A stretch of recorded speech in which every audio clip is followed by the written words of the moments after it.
Hey guys, what's the crack? So in this video, we're going to go over power and efficiency, okay? So we're going to go over some examples, some questions to make sure you excel in your exams. So remember, there's always extra help. You can join our online classes or you can check out my resources for extra help. So first one we're going to do is what is power, okay? So power, you think about like maybe a power lifter, okay? So a power lifter, someone is like super strong. What they can do is they can lift weights up really quickly, right? Or they can transfer loads of energy really quickly. So that's what power is. Power is the change in energy divided by time, right? How much energy is done in much time. Maybe it's a power lifter that does a deadlift, right? So there's weights in the ground and he wants to lift the weights up, right? So what he's doing, that change in energy, the weights are going from the ground, he's pulling them up higher above the surface of the earth. That change in that energy is it's gaining gravitational potential energy. And then the time it takes them to lift them up. So we know energy from our previous videos is always measured in capital J for joules. And time is always measured in seconds. So we know if they give us the time in minutes, we know we have to convert it into seconds. We remember that there's always 60 seconds inside 1 minute. We remember. So if I was 60 seconds in 1 minute, so if we're given the time in minute, to get it into seconds, all we have to do is multiply by 60. Sometimes I might give it to you in hours, and we know that there's 60 minutes inside an hour. So when I go to hours into minutes, again, just multiply by 60. Minutes into seconds, again, we multiply by 60, okay? Power is measured in watts, okay? So like that middle letter, W, power is measured in capital W for watts. So W-A-T-T-S, watts, that's the unit for power, okay? So let's say, for example, a question might said that someone, maybe the weightlifter again, he lifts up that deadlift using maybe 450 joules of energy. And he lifts the deadlift in maybe a time of 5 seconds. So to calculate his power, we take our energy, which is measured in joules, and we divide by the time, and we said it was 5 seconds. So all we do is we plug those numbers in our calculator. 45 divided by 5 is 9, if I'm correct. So it's going to be 90, but you know we've got a calculator in exam, so we're just going to check it. 450 divided by 5 gives me 90. And then the unit for that is going to be in watts. Okay, so always a capital W. Okay, so again, power is energy divided by time. Let's say we get another question. Let's say we want to calculate the energy of a man. Let's say it's a different power lifter. Let's say he has power of 100 watts. And he lifts the weight or the weights. And let's say he does it much faster. Let's say he does it in 4 seconds. Want to know how much energy did he use? So I hope you're thinking, how do we get this information into my equation? Power is energy divided by time. So this time we're given the power, because remember, power is always measured in watts. So again, I write my equation first. Power is my energy divided by time. Okay. What we do is we plug in our numbers. So power is always measured in watts, 100, equals some energy divided by time. The time it told us is at 4 seconds. Now I think, how do I get energy by itself, right? To get energy by itself, we need to get rid of this divide by 4.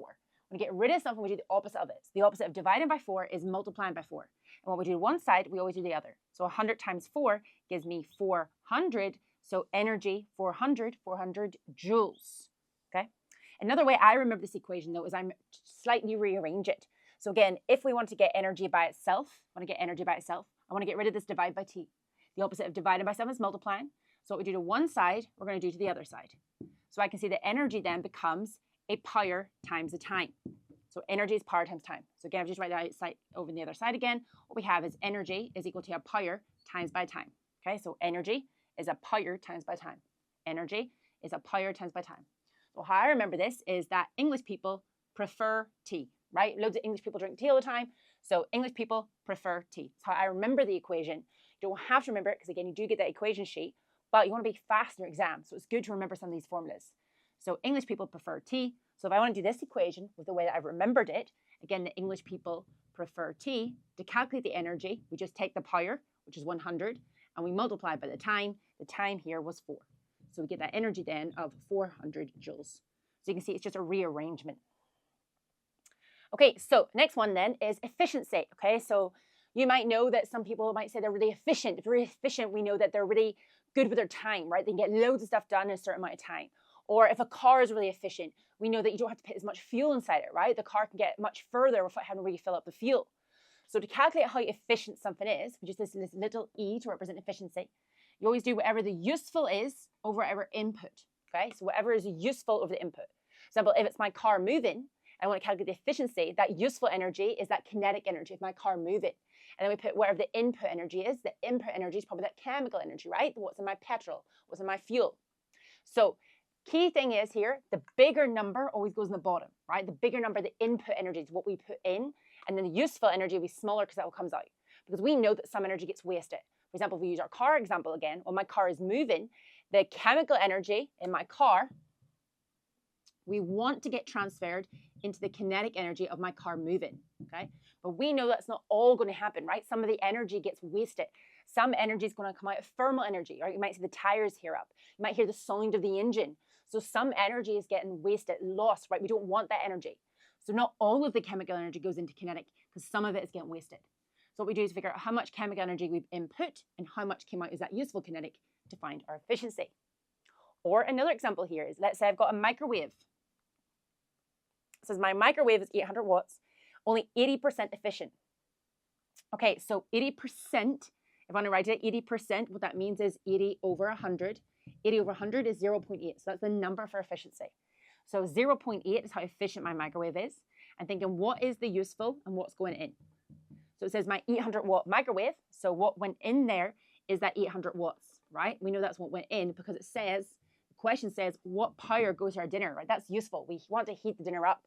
Trying to figure out how much goes to our dinner. So trying to think, what is that useful then? So that's going to write U for useful to make it a bit easier. So thinking, how do I get U by itself? How do we get this useful by itself? And again, we want to get rid of this divide by 800. The opposite of dividing by 800 to get rid of it is multiplying. Remember, what we do to one side, we've got to do to the other side. So what we're doing here is we're doing 0.8 times by 800. So 0.8 times by 800 gives me a useful of 640. And then the unit is going to be the same unit that we were given. So the unit is also going to be in watts.